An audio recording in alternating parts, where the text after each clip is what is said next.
ব্যর্থতার দায় শুধুমাত্র তোমার নিজের, তবে সফলতার দায়ভার সবার। ইনশাআল্লাহ।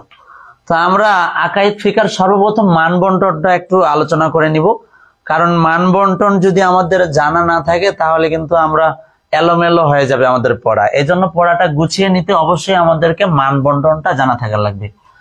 প্রথমে যদি আমরা বলি এমসিকিউ, তো আমরা জানি যে আকাইদ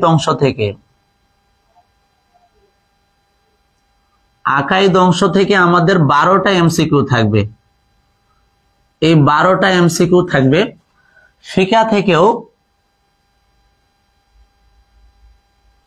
ফিকা থেকেও আমাদের থাকবে 12টি।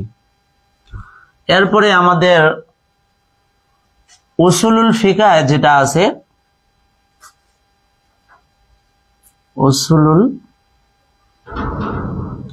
উসুলুল ফিকা থেকে আমাদের থাকবে 8টি, এবং আখলাক একটা অংশ আছে, এই আখলাক অংশ থেকে থাকবে 8টি। এই যে টোটালে আমাদের মনে করো যে 40 মার্ক। এই 40 মার্ক আমাদের এমসিকিউ। আকাইদ থেকে থাকবে 12টি, ফিকা থেকে থাকবে 12টি, উসুলুল ফিকা থেকে থাকবে আমাদের 8টি, এবং আখলাক অংশ থেকে থাকবে আমাদের 8টি। এই টোটালি আমাদের মনে করো যে এটা হলো এমসিকিউ। তাহলে এই 40 মার্কের আমাদের এমসিকিউ থাকবে। তাহলে সিকিউ থাকবে কত? তা আমরা বুঝতেই পারতেছি সিকিউ থাকবে, এটা হলো এমসিকিউ যদি আমাদের 40 চলে যায় তাহলে সিকিউ আমাদের থাকবে 60 মার্কের। তো এই 4টা অংশ তো অবশ্যই আমাদের থাকবে।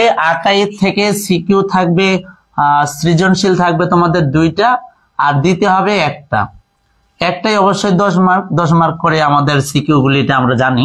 ফিকা অংশ থেকে থাকবে 3টি, আমাদের দিতে হবে 2টি।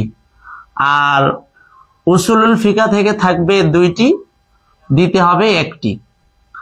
আর আখলাক অংশ থেকে থাকবে 2টি, এটাও আমাদের দিতে হবে 1টি। আর এখানে এক্সট্রা একটা, সেটা হলো ইলমুল ফিকা আর উসুলুল ফিকা, এই 2টার ইতিহাস সম্পর্কে একটা তোমার 2টা থাকবে, এটার মধ্যে একটা দিতে হবে।